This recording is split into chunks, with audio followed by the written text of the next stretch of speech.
La pluie tombait comme des clous sur l'asphalte fissuré de l'avenue centrale. Parmi les étals de marché qui se pliaient sous le déluge, un garçon de 5 ans titubait pieds nus, les pieds couverts de boue et de sang. Ses yeux creux parcouraient les visages pressés des vendeurs qui couraient pour protéger leurs marchandises. Personne ne le regardait. Personne ne le regardait jamais. Alors cela se produisit. Au moment exact où le ciel s'ouvrit en un rideau d'eau glacée, il la vit. Une femme organisait des caisses de légumes sous une bâche verte décolorée, ses cheveux châtains foncés collés au visage trempé. Elle tourna la tête, et le monde du garçon cessa de tourner. Ce visage. Ses yeux bruns.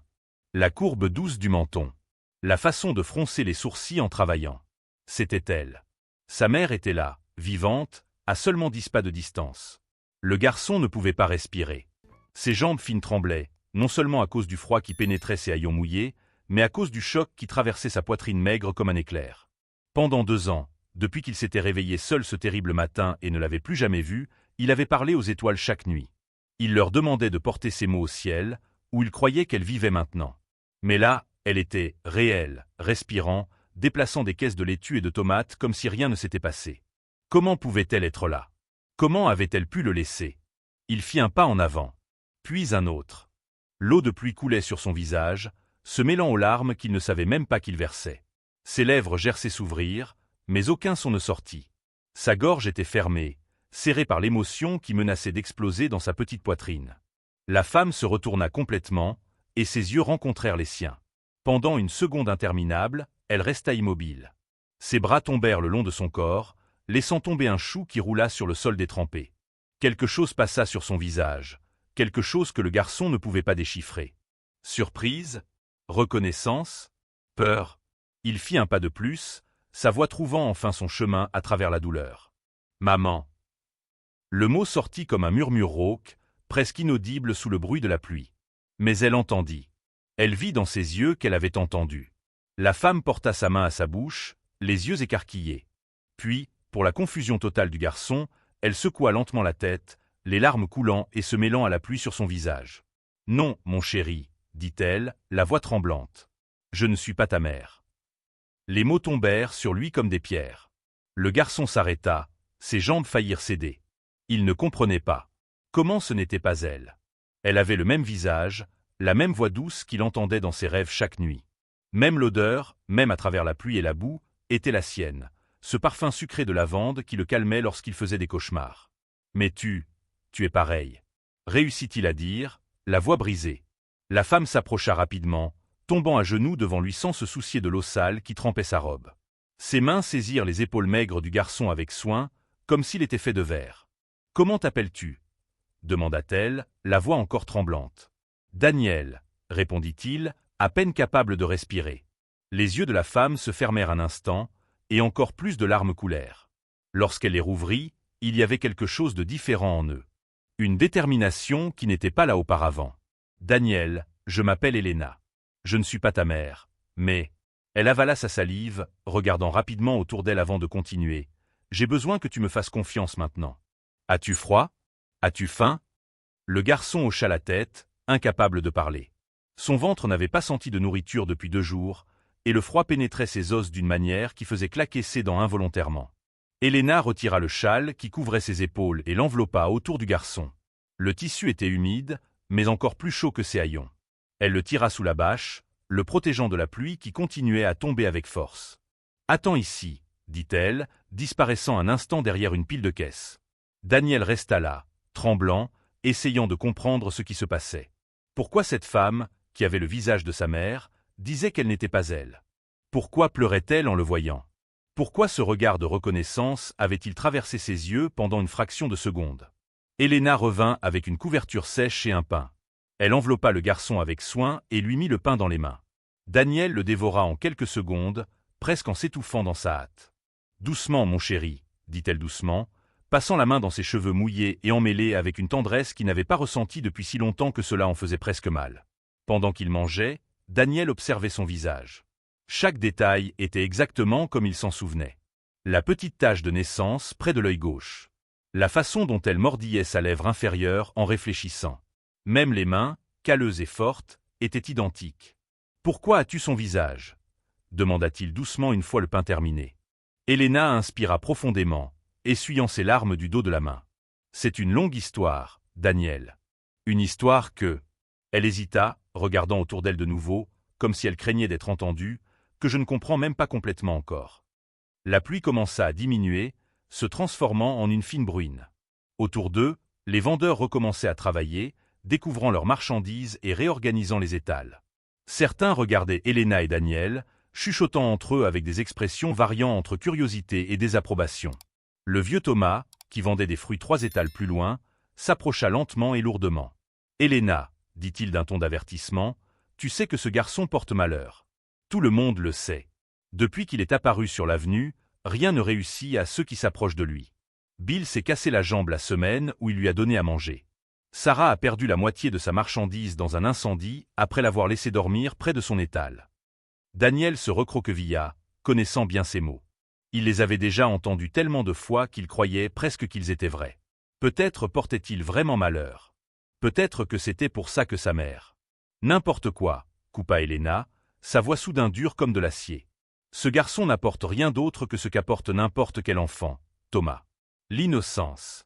Et vous devriez avoir honte de répandre des superstitions cruelles alors qu'un enfant meurt de faim devant vos yeux. Le vieux recula d'un pas, surpris par la fermeté de sa voix. Il murmura quelque chose d'inaudible et retourna à son étal, mais Daniel remarqua comment il continuait à les observer, méfiant. Elena rapprocha le garçon d'elle, le protégeant de son bras. « Ne fais pas attention à eux, Daniel. Tu n'as rien fait de mal. » Compris? Il hocha la tête, mais n'était pas sûr d'y croire. Il y avait tant de choses qu'il ne comprenait pas. Pourquoi se souciait-elle de lui? Pourquoi ce regard dans ses yeux lorsqu'elle l'a vu pour la première fois? Et pourquoi, même en disant qu'elle n'était pas sa mère, le traitait-elle exactement comme sa mère le faisait? Le soleil commença à percer à travers les nuages, projetant des rayons de lumière sur l'avenue mouillée. La vapeur montait de l'asphalte, créant un léger brouillard qui rendait tout légèrement irréel. C'est alors que Daniel vit l'homme. Grand, portant un chapeau noir qui cachait la moitié de son visage, il était immobile de l'autre côté de la rue, observant. Il y avait quelque chose de perturbant dans son immobilité, dans la façon dont ses yeux fixes ne clignaient pas. Daniel sentit un frisson parcourir sa colonne vertébrale, différent du froid de la pluie. C'était le genre de sensation qui fait fuir les animaux avant une tempête. Elena suivit le regard du garçon et se raidit immédiatement. Son bras serra Daniel plus fort, presque possessivement. « Qui est cet homme » murmura Daniel. « Personne de bien, » répondit-elle, la voix basse et tendue. « Et tu resteras avec moi à partir de maintenant, compris? Tu ne t'éloigneras pas. Peu importe ce qui se passe. » Avant que Daniel puisse poser une autre question, l'homme commença à traverser la rue, ses pas mesurés et délibérés. Il y avait un but dans chacun de ses mouvements, quelque chose qui faisait battre le cœur de Daniel plus vite. Si tu apprécies cette histoire, n'oublie pas de t'abonner à la chaîne et de liker la vidéo. Ça aide beaucoup et me permet de continuer à partager des histoires émouvantes comme celle-ci. Elena se leva, plaçant Daniel fermement derrière elle. Lorsque l'homme arriva enfin à l'étal, il retira son chapeau, révélant un visage anguleux aux yeux froids comme la glace. « Bonjour, » dit-il, sa voix trop douce pour être rassurante. « Je cherche un garçon. » Le silence qui suivit les paroles de l'homme était dense comme le brouillard. Elena maintenait Daniel fermement derrière elle, ses doigts enfoncés dans les épaules du garçon avec une force protectrice frôlant le désespoir. « Il y a beaucoup de garçons sur l'avenue centrale, » répondit-elle, gardant la voix ferme malgré le tremblement que Daniel sentait dans ses mains. « Vous allez devoir être plus précis. » L'homme sourit, mais c'était le genre de sourire qui n'atteignait pas les yeux. Il glissa la main dans la poche intérieure de son manteau et en sortit une photographie usée, la tendant vers Elena. Daniel se pencha pour voir, et son cœur faillit s'arrêter. C'était lui. Une photo de lui âgé d'environ 3 ans, tenant la main de sa mère. Il ne se souvenait pas du moment où cette photo avait été prise, mais reconnaissait la robe bleue que sa mère portait, celle avec des fleurs blanches brodées sur l'ourlet. « Ce garçon, » dit l'homme en rangeant à nouveau la photo. « Daniel Morrison. J'ai des raisons de croire qu'il fréquente cette zone. Je représente l'orphelinat Saint-Michel. Nous sommes chargés de le localiser et de fournir les soins appropriés qu'un enfant de son âge mérite. » Les mots semblaient corrects, presque compatissants, mais il y avait quelque chose de venimeux dessous. Daniel le sentit instinctivement, de la même manière qu'il sentait qu'une tempête approchait. « Je n'ai vu aucun Daniel ici, » mentit Elena sans hésiter. « Et si j'en voyais un, je trouverais étrange qu'un représentant d'orphelinat vienne seul, sans papiers officiels, sans uniforme, sans rien pour prouver qu'il prétend être. » Le sourire de l'homme disparut comme de l'eau s'évaporant sur un métal chaud. Ses yeux se plissèrent, et pour la première fois, Daniel vit ce qui se cachait vraiment là. Froid. Cruauté calculée. Danger. Madame, je ne vous demande pas votre avis sur les procédures. Je cherche un enfant en situation de risque. Si vous savez quelque chose et ne le signalez pas, vous commettez un crime. Et vous en commettez un en menaçant une citoyenne honnête en plein jour, répliqua Elena, faisant un pas en avant. Si vous travaillez vraiment pour un orphelinat, revenez avec des documents officiels, avec un assistant social, avec quelqu'un qui puisse confirmer votre histoire. Jusque-là, je vous conseille de vous éloigner de mon étal. Les yeux de l'homme étincelèrent de colère contenue. Il regarda autour de lui, remarquant que d'autres vendeurs s'étaient arrêtés pour observer la confrontation. Thomas se tenait là, les bras croisés, fronçant les sourcils. La jeune Lucie, qui vendait des fleurs, tenait son téléphone à la main, comme prête à composer un numéro à tout moment. « Vous allez regretter cette décision », dit l'homme à voix basse, juste pour qu'Elena l'entende, avant de remettre son chapeau et de s'éloigner à pas mesurés. Quand il disparut enfin au coin de la rue, Elena laissa échapper l'air qu'elle retenait. Ses jambes tremblèrent, et elle dut s'appuyer sur une caisse de légumes pour ne pas tomber. « Qui était vraiment cet homme » demanda Daniel, la voix petite et effrayée. Elena se tourna et s'agenouilla à nouveau devant lui, tenant son visage entre ses deux mains. Ses yeux étaient rouges, mais il y avait une détermination féroce dedans. Quelqu'un de dangereux, Daniel. Quelqu'un qui ne lâchera pas facilement. Elle inspira profondément, comme pour prendre une décision importante. Je dois te dire quelque chose. Quelque chose que moi-même je ne comprends pas entièrement, mais qui peut-être explique pourquoi tu m'as vu et as cru que j'étais ta mère. Daniel retint son souffle, chaque muscle de son corps tendu par l'attente. Quel était le nom de ta mère? Grace, murmura Daniel. Grace Morrison. Elena ferma les yeux, et une larme solitaire coula sur sa joue. Grace était ma sœur jumelle. Le monde se mit à tourner. Daniel eut l'impression que le sol avait été arraché sous ses pieds. Sœur jumelle. Cela expliquait tout. Le visage identique, les gestes, même l'odeur. Mais cela ouvrait des milliers d'autres questions. Tu la connaissais? Tu savais pour moi? Demanda-t-il, la voix chargée de douleur et de confusion. Non. Elena secoua la tête, laissant tomber encore des larmes. Grace et moi avons été séparés quand nous étions bébés. Adoptés par des familles différentes. Je n'ai découvert que j'avais une sœur jumelle que 3 ans plus tôt, lorsque notre mère biologique m'a retrouvé sur son lit de mort. Elle m'a donné le nom de Grace, m'a dit où elle vivait.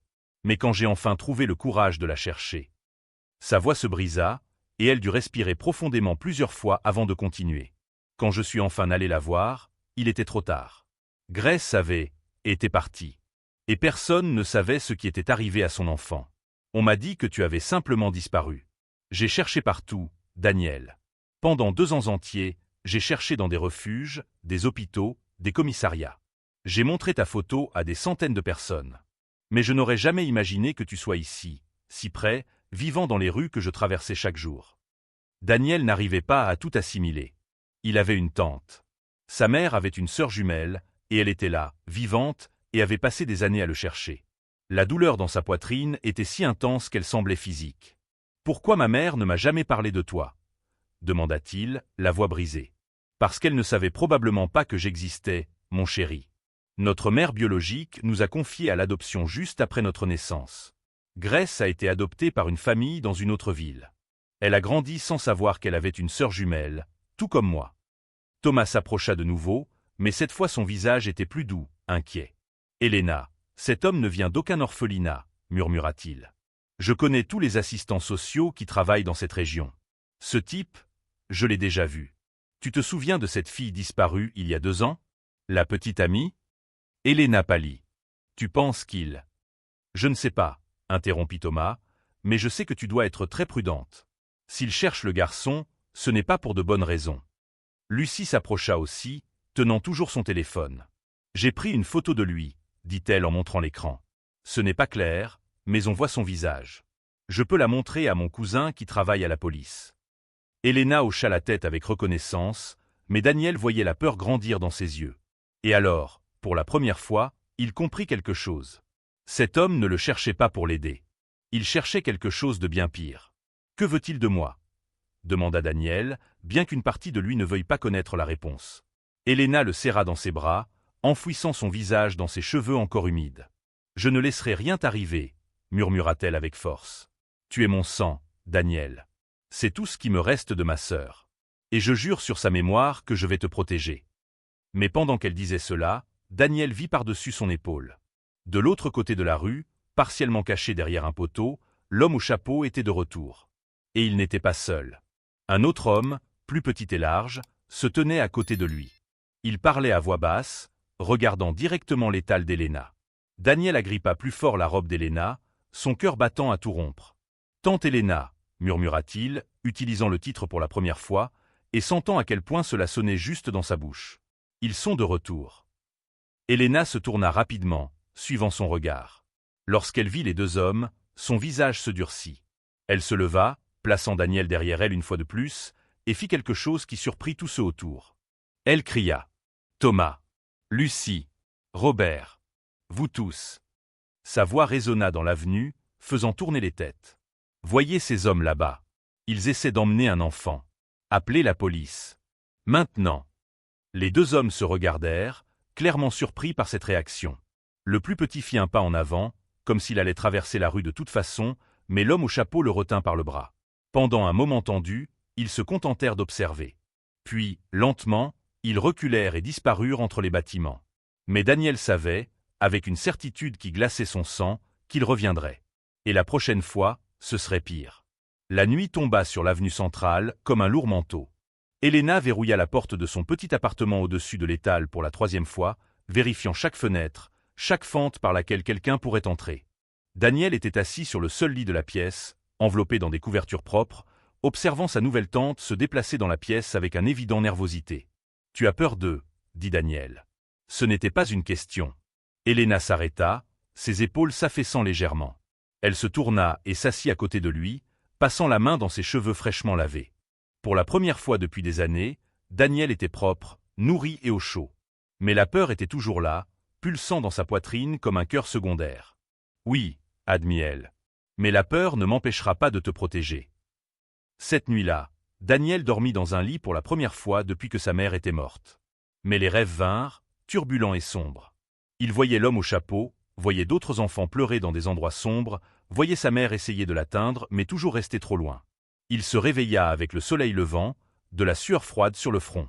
Helena était déjà éveillée, assise à la petite table de la cuisine avec des papiers éparpillés devant elle et le téléphone à la main. « Bonjour, mon chéri », dit-elle, mais sa voix était fatiguée. Daniel remarqua aux cernes qu'elle n'avait pas dormi du tout. « Que fais-tu »« J'essaie de comprendre comment te garder en sécurité légalement, » expliqua-t-elle en montrant les papiers. « Si je veux t'adopter officiellement, il y a une procédure. Mais ça prend du temps. Et nous n'avons pas de temps. » Daniel s'approcha, regardant les documents qu'il ne pouvait pas lire complètement. Mais il vit son nom sur certains d'entre eux, il vit le nom de sa mère. « Le cousin de Lucie à la police a dit qu'il allait enquêter sur cet homme, » continua Helena, « mais sans plainte officielle, sans preuve concrète, ils ne peuvent pas faire grand-chose.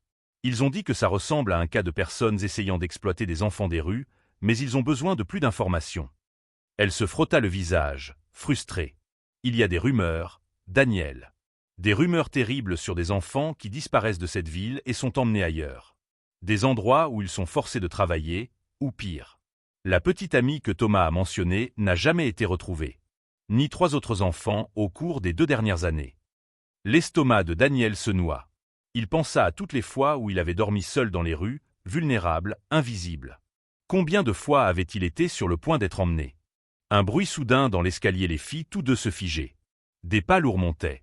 Helena attrapa rapidement Daniel et le mit dans l'armoire. « Ne fais pas de bruit » chuchota-t-elle, la panique dans ses yeux. Mais alors une voix familière appela depuis le couloir. « Helena. »« C'est moi, Thomas. » Elle laissa échapper l'air, ouvrant la porte. Thomas entra rapidement, suivi de Lucie et de 3 autres vendeurs de l'avenue. Tous avaient des expressions sérieuses. « Ils sont revenus » dit Thomas sans détour. « Ce matin tôt, avant le lever du soleil. Ils rôdaient autour de ton étal, essayant de forcer la porte qui mène ici en haut. » Helena pâlit. Daniel sortit de l'armoire, sentant ses jambes faibles. « Que faisons-nous » demanda Helena, et pour la première fois, Daniel entendit un vrai désespoir dans sa voix. « Nous nous battons » dit une voix grave depuis la porte. Un homme grand et âgé entra, appuyé sur une canne. Daniel le reconnut vaguement comme le monsieur qui avait l'étal de poisson au bout de l'avenue. Désolé de m'imposer, Elena. Je m'appelle Franck. Et je crois savoir qui sont ces hommes. Tous se tournèrent vers lui. Franck s'assit lourdement sur une chaise, l'expression sombre. Il y a 20 ans, j'ai travaillé comme policier.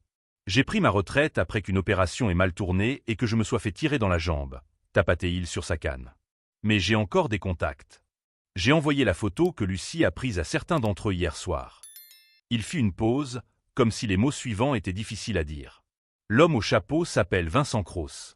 Il ne vient d'aucun orphelinat. C'est un recruteur. Il travaille pour un réseau qui trafique des enfants à travers les États, les vendant à des familles qui paient pour du travail illégal, ou pire. La police est sur sa trace depuis des années, mais il est insaisissable. Il change souvent de ville, utilisant toujours des identités différentes. Le silence qui suivit fut absolu. Daniel eut l'impression que tout l'air avait été aspiré de la pièce. « Pourquoi veut-il Daniel en particulier » demanda Elena, sa voix à peine un murmure. Franck regarda Daniel avec un mélange de pitié et de colère. Les enfants des rues sont des cibles faciles. Personne ne signale leur disparition. Personne ne cherche. Et Daniel était visible sur cette avenue depuis 2 ans. Il était probablement surveillé depuis longtemps. Quand Vincent a vu le protéger hier, il a compris qu'il perdait une opportunité et a décidé d'accélérer les choses. Elena rapprocha Daniel d'elle, ses bras tremblants autour de lui. Alors que faisons-nous? Comment arrêtons-nous ça? Nous avons besoin de preuves, dit Franck. La police doit l'attraper en flagrant délit, en essayant d'emmener Daniel. Ce n'est qu'alors qu'ils pourront vraiment le faire arrêter et démanteler son réseau. Vous suggérez d'utiliser mon neveu comme appât. Elena se leva, furieuse. Je suggère que nous utilisions l'avantage que nous avons, répondit Franck calmement. Ils ne savent pas que nous savons qui ils sont. Ils ne savent pas que nous sommes prêts.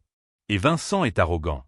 Il va essayer à nouveau, probablement en public, utilisant une histoire convaincante pour paraître légitime. Thomas hocha lentement la tête. Franck a raison. S'il abandonnait simplement, il chercherait un autre enfant. Mais j'ai vu le regard qu'il a eu hier en partant. Il est obsédé maintenant. Il ne s'arrêtera pas tant qu'il n'aura pas ce qu'il veut, ou qu'il ne soit arrêté. Lucie, qui était restée silencieuse jusque-là, parla enfin. Mon cousin peut placer des policiers en civil sur l'avenue. Si nous faisons en sorte que Vincent essaie quelque chose ouvertement, avec des témoins, ils peuvent l'arrêter. Daniel entendit tout cela comme s'il était sous l'eau. Il prévoyait d'utiliser lui pour capturer des hommes dangereux. Une partie de lui était terrifiée. Mais une autre partie, celle qui avait survécu seule dans les rues pendant 2 ans, comprit la logique froide de la situation. « Je le ferai », dit-il, sa voix petite mais ferme. Tous se tournèrent pour le regarder. « Je ferai ce qu'il faut. » Daniel, non, commença Elena, mais il l'interrompit. « Si je ne le fais pas, il ira chercher un autre enfant. Et cet enfant n'aura peut-être pas une tante Elena pour le protéger. » Les mots sortirent avant qu'il puisse vraiment y réfléchir, mais en les disant, Daniel réalisa qu'il y croyait. Il avait passé tant de temps à se sentir inutile, un fardeau, quelqu'un qui porte malheur. Pour la première fois, il pouvait faire quelque chose d'important. Quelque chose qui comptait. Elena avait les larmes aux yeux, mais hocha lentement la tête. « Alors nous le faisons correctement, » dit-elle en regardant Franck. « Vous planifiez tout. Chaque détail. Et Daniel ne reste jamais seul, pas une seconde. » Pendant le reste de la matinée, ils planifièrent.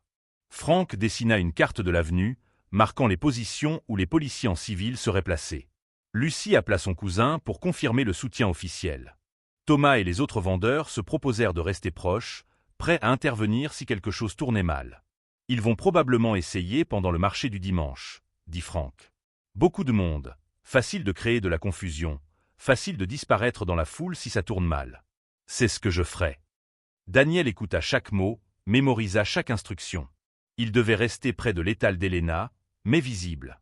Il devait paraître vulnérable, mais ne jamais l'être réellement. Les policiers seraient dispersés le long de l'avenue, habillés comme de simples acheteurs. Quand ils s'approcheront, instruit Franck en regardant Daniel sérieusement, tu ne résistes pas, laisse-les penser qu'ils gagnent. Ce n'est qu'alors qu'ils baisseront suffisamment leur garde pour que les policiers agissent. Cette nuit-là, Daniel se coucha de nouveau dans le lit d'Elena, mais cette fois elle était à ses côtés, tenant sa main. « Tu es très courageux, » murmura-t-elle dans le noir. « Ta mère serait tellement fière de toi. » Daniel serra sa main en retour, pensant à Grèce, à la façon dont elle lui chantait des chansons pour dormir. à la façon dont son sourire illuminait même les jours les plus sombres. « Tu penses qu'elle me voit » demanda-t-il. « J'en suis absolument sûr, » répondit Helena, la voix étranglée. « Et elle est heureuse parce que tu n'es plus seul. » Dehors, les étoiles brillaient dans le ciel d'hiver. Daniel ferma les yeux et leur murmura des mots, comme il le faisait chaque nuit. Le dimanche se leva avec un ciel clair et froid. Le marché de l'avenue centrale était plus animé que d'habitude, avec des familles circulant entre les étals, des enfants courant, des vendeurs annonçant leurs marchandises à voix haute. Tout semblait parfaitement normal. Mais Daniel connaissait la vérité. Il était assis sur un caisson à côté de l'étal d'Helena, organisant des tomates comme elle l'avait demandé. Ses doigts tremblaient légèrement, mais il se forçait à paraître calme. Helena travaillait à ses côtés, mais il voyait la tension dans chacun de ses mouvements, dans la façon dont ses yeux scrutaient constamment la foule. Franck se trouvait 3 étals plus loin, faisant semblant d'examiner des poissons. Thomas vendait des fruits comme d'habitude, mais gardait discrètement un bâton de bois appuyé contre le comptoir. Lucie arrangeait des fleurs, le téléphone toujours à portée de main. Et dispersés sur l'avenue, déguisés parmi les acheteurs ordinaires, se trouvaient 5 policiers en civil. 2 heures passèrent. Puis 3. La matinée s'éternisait, et Daniel commença à penser que peut-être rien ne se passerait. Peut-être que Vincent était parti, avait abandonné, trouvé des victimes plus faciles ailleurs. Puis il le vit. Vincent Cross apparut au bout de l'avenue, portant le même chapeau noir, mais cette fois accompagné d'une femme à l'allure professionnelle, portant une mallette de documents. Elle portait un costume gris et des lunettes, ressemblant exactement à ce qu'elle devait être, une assistante sociale légitime. Derrière eux, l'homme petit et large de l'autre jour les suivait à une distance respectable. Daniel sentit son cœur s'emballer. Il jeta un coup d'œil rapide à Helena, qui les avait déjà vus. Elle hocha presque imperceptiblement la tête. C'était le moment. Vincent et la femme s'approchèrent, leur pas calculés et confiants. Lorsqu'ils arrivèrent à l'étal, la femme parla en premier, sa voix professionnelle et aimable. « Bonjour. Je m'appelle Patricia Wilson, du département des services à l'enfance du comté. Voici monsieur Vincent Cross, enquêteur privé engagé par la famille Morrison. » Elle montra une pièce d'identité qui semblait trop officielle pour être fausse. Helena croisa les bras, mais conserva un ton poli. « En quoi puis-je vous aider ?»« Nous recherchons Daniel Morrison, » poursuivit Patricia, ouvrant la mallette et sortant des documents. « On nous a informé que le garçon avait été vu dans cette zone. La famille est désespérée de le retrouver. Le grand-père paternel, monsieur Arthur Morrison, est un vieil homme malade qui souhaite rencontrer son petit-fils avant de mourir. » L'histoire était bonne. Convaincante. Si Daniel ne connaissait pas la vérité, même lui y aurait cru. « Je ne connais aucun Daniel Morrison, » dit Helena, mais sa voix trembla légèrement. Vincent fit un pas en avant, les yeux fixés sur Daniel. « Le garçon là-bas. C'est lui. » Sa voix était froide, triomphante. « Je le reconnais grâce au registre. » Patricia se tourna vers Daniel avec un sourire qui devait sembler gentil, mais qui fit frissonner sa peau. « Daniel, mon chéri, il n'y a pas de raison d'avoir peur. Ton grand-père t'attend. Il a une belle maison, une chambre rien que pour toi, tout ce qu'un enfant mérite. » Daniel fit ce que Franck lui avait dit. Il ne dit rien. Il regarda simplement Helena avec des yeux effrayés, jouant parfaitement le rôle d'un enfant terrifié et confus. « Il est sous ma protection, » dit Helena, se plaçant entre Daniel et les visiteurs. « Et vous ne l'emporterez pas sans document officiel et autorisation judiciaire. »« Nous avons tous les documents nécessaires, » répondit Patricia, tendant des papiers qui semblaient vraiment légaux, avec tampon et signature. Ordre du juge Martinez, autorisant le retrait temporaire du mineur pour évaluation médicale et psychologique et transfert ultérieur sous tutelle familiale. Franck s'approcha, comme s'il n'était qu'un client curieux de la scène. « Puis-je voir cela ?» demanda-t-il, tendant la main. Patricia hésita une fraction de seconde avant de remettre les papiers. Franck les examina attentivement, ses années d'expérience policière reconnaissant chaque détail. « Ces documents sont falsifiés, » dit-il assez fort pour attirer l'attention. « Le juge Martinez a pris sa retraite il y a 6 mois. Et ce tampon est faux, il appartient au tribunal du comté Nord, pas de ce district. » Le visage de Patricia se durcit instantanément, le masque de gentillesse tombant comme du verre brisé. « Je ne sais pas qui vous croyez être, monsieur, mais vous interférez dans des affaires officielles. Je suis Franck Davison, ancien détective de la police de cette ville pendant 22 ans. Et je sais reconnaître les criminels quand j'en vois. » Il se tourna vers la foule qui commençait à se former. Cet homme est Vincent Cross, recherché dans 3 États pour trafic d'enfants. La femme fait également partie de son opération. Vincent fit un pas en arrière, mais l'homme petit bougea déjà. D'un mouvement rapide, il attrapa Daniel par le bras et le tira avec une force brutale. Daniel cria, plus de surprise que de douleur, mais le son fut suffisant. Elena bondit en avant, essayant de l'atteindre, mais Patricia la repoussa violemment. Thomas lâcha tout et courut vers eux, le bâton de bois levé. Alors tout devint chaos. Les 5 policiers en civil révélèrent simultanément leurs identités, criant des ordres. L'homme petit tenta de courir, traînant Daniel avec lui, mais Thomas l'atteignit en premier, le bâton frappant son dos. Il lâcha Daniel avec un grognement de douleur. Vincent sortit une arme. Le cri d'horreur de la foule fut assourdissant. Les gens couraient dans toutes les directions, les étals furent renversés, les marchandises éparpillées sur le sol. Vincent pointa l'arme sur Franck, mais Lucie apparut de nulle part et lança un lourd pot de fleurs qui frappa son bras. L'arme tira en l'air avant de tomber au sol. 2 policiers le maîtrisèrent en quelques secondes, le pressant contre l'asphalte tout en lui passant les menottes. Patricia tenta de fuir dans la foule, mais 2 autres policiers l'interceptèrent. L'homme petit essayait encore de se relever lorsque le 5e policier le bloqua. Daniel était au sol, tremblant violemment. Elena courut vers lui, le prenant dans ses bras et vérifiant s'il était blessé.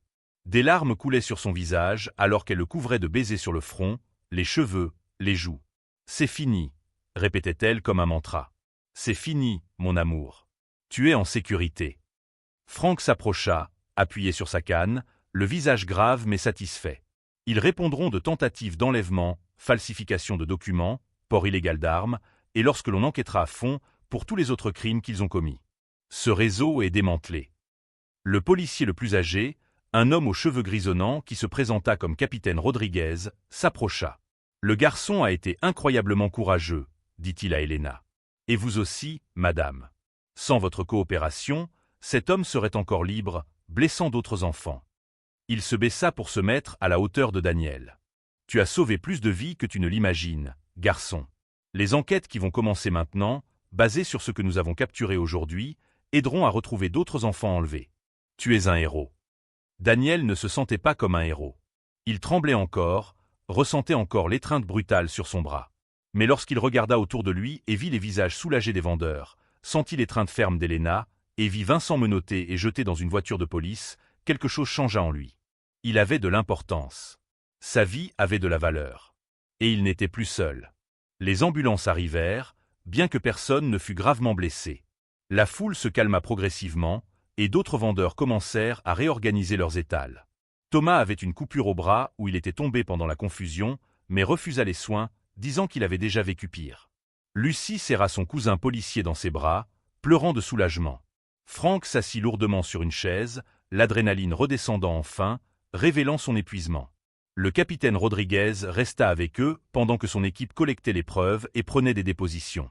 Il expliqua que l'arrestation de Vincent ouvrirait la voie à des enquêtes plus larges. « Ce type d'opération ne fonctionne jamais seul, » dit-il. « Il y a un réseau entier derrière. Avec les téléphones et documents que nous avons saisis, nous pouvons retracer les contacts, localiser d'autres victimes, démanteler toute l'organisation. » Elena tenait Daniel si fort qu'il avait du mal à respirer, mais il ne se plaignait pas. Il avait besoin de ce contact autant qu'elle. « Et pour la garde légale de Daniel ?» demanda-t-elle, la voix encore tremblante. Ces documents falsifiés mentionnaient des procédures légales. Et si quelqu'un apparaissait vraiment pour l'emmener? Rodriguez sourit gentiment. D'après ce qui s'est passé aujourd'hui, et les dossiers que nous avons, aucun juge ne remettra en question votre capacité à en prendre soin. Surtout que vous êtes de sa famille. Le processus d'adoption devrait être direct. Mais ces mots suivants apportèrent une nouvelle inquiétude. Cependant, il y aura une évaluation formelle. C'est la procédure standard. Un représentant du tribunal viendra dans les prochains jours pour vérifier vos conditions de vie, votre capacité financière, ce genre de choses. La peur resserra l'estomac de Daniel. Et s'il décidait qu'Elena n'était pas apte? Et si on l'emmenait quand même? Comme s'il lisait ses pensées, Franck posa une main lourde sur son épaule. « Ne t'inquiète pas, garçon. Nous allons nous assurer que tout se passe bien. Toute cette communauté témoignera en faveur d'Elena. Et j'ai quelques contacts qui peuvent accélérer le processus. » Et Daniel, toujours dans les bras d'Elena, regarda Vincent être mis dans la voiture de police. L'homme le regarda une dernière fois, et Daniel vit quelque chose dans ses yeux qu'il n'oublierait jamais. Pas de regret, pas de remords. Juste une colère froide d'avoir été battu. Mais cela n'avait plus d'importance. Vincent allait en prison. Patricia et l'autre homme aussi. La menace avait été éliminée. Lorsque les véhicules partirent enfin, emmenant les criminels, le soleil commençait à se coucher, projetant des rayons dorés sur l'avenue. Elena leva Daniel dans ses bras, même s'il était devenu trop grand pour cela, et le porta de retour à l'étal. « Rentrons à la maison », murmura-t-elle. « Notre foyer. » Et pour la première fois de sa courte mais difficile vie, Daniel comprit pleinement le sens de ce mot. Foyer n'était pas seulement un lieu. C'était là où l'on était aimé, où l'on était protégé, où l'on appartenait. 3 semaines s'étaient écoulées depuis ce dimanche chaotique. L'avenue centrale avait retrouvé son rythme normal, mais quelque chose d'essentiel avait changé. Daniel marchait entre les étals la tête haute, n'étant plus ce garçon invisible et affamé que tous ignoraient. Il était désormais le neveu d'Elena, le garçon courageux qui avait aidé à capturer des criminels dangereux. Les matinées avaient une nouvelle routine. Daniel se réveillait dans le petit appartement mais confortable, prenait le petit déjeuner avec Elena, puis l'aidait à l'étal. Il avait appris à organiser les légumes par couleur et taille, à peser les produits sur l'ancienne balance, à rendre la monnaie aux clients. Ses mains, autrefois tremblantes de faim et de froid, travaillaient désormais avec détermination. « Combien coûtent les tomates aujourd'hui, jeune Daniel ?» demanda Madame Carter, une cliente régulière qui achetait toujours avec un sourire chaleureux. « 2 $ le kilo, madame, » répondit Daniel, sa voix plus forte et confiante que d'habitude. « Alors donne-moi 3 kilos des plus beaux que tu puisses trouver. » Daniel choisit soigneusement les meilleures tomates, les pesa, les emballa dans du papier et les tendit avec un sourire qui illuminait ses yeux. Madame Carter lui donna un billet de 10 $ et refusa la monnaie. « Achète-toi quelque chose de sucré, mon cher. Un garçon courageux mérite des friandises. » Lorsqu'elle s'éloigna, Elena serra Daniel dans ses bras par derrière, posant son menton sur sa tête. « Tu vois comment les gens te voient maintenant? Pas comme quelqu'un qui porte malheur, mais comme le garçon spécial que tu as toujours été. » Daniel acquiesça, mais ses paroles suivantes vinrent du cœur. « Mais je n'étais pas spécial avant, tante Elena. J'étais juste un garçon seul et effrayé. La différence, c'est que maintenant je t'ai-toi. Et eux. » Il désigna l'avenue, où Thomas rangeait ses fruits, Lucie arrosait ses fleurs, et Franck parlait avec d'autres vendeurs, sa canne appuyée contre le comptoir. À ce moment, une voiture noire s'arrêta devant l'étal. Daniel ressentit un frisson instinctif de peur, les souvenirs de l'affrontement avec Vincent encore frais dans son esprit. Mais Elena lui pressa l'épaule rassurante. « Tout va bien. Je sais qui c'est. » Une femme âgée descendit de la voiture, appuyée sur une canne élégante. Elle portait un manteau gris coûteux et ses cheveux blancs étaient attachés en un chignon parfait.